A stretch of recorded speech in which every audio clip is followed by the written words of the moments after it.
একটা মিক্সচারের মধ্যে প্রথমে নিলাম একটি 1 চামচ জিরে গুঁড়ো, 4টে এলাচ, 2 টুকরো গরম মশলা নিলাম, একটু 1 রসুন এবং কিছুটা আদা নিলাম।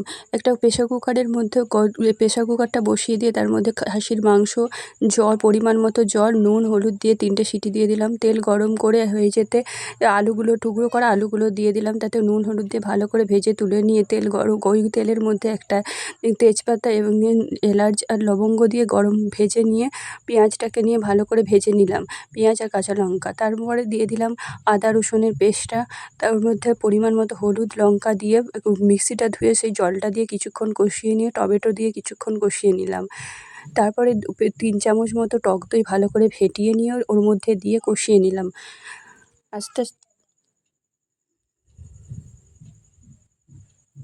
কষানো হয়ে গেলে ওর মধ্যে খাসির মাংসটা ছেঁকে নিয়ে দিয়ে দিলাম। দিয়ে বেশ কিছুক্ষণ ঢাকা চাপা দিয়ে কষিয়ে নিতে হবে মাংসটাকে।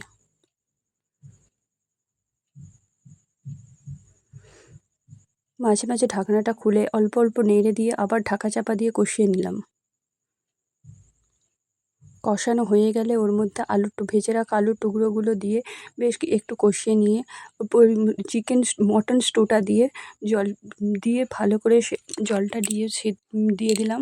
মটন স্টুটা দিলাম, দেওয়ার পরে চর্বিগুলো দিয়ে বেশ কিছুক্ষণ ফুটিয়ে নিলাম। আলুগুলো সেদ্ধ হয়ে গেলে নামিয়ে নিলাম। Ready mutton.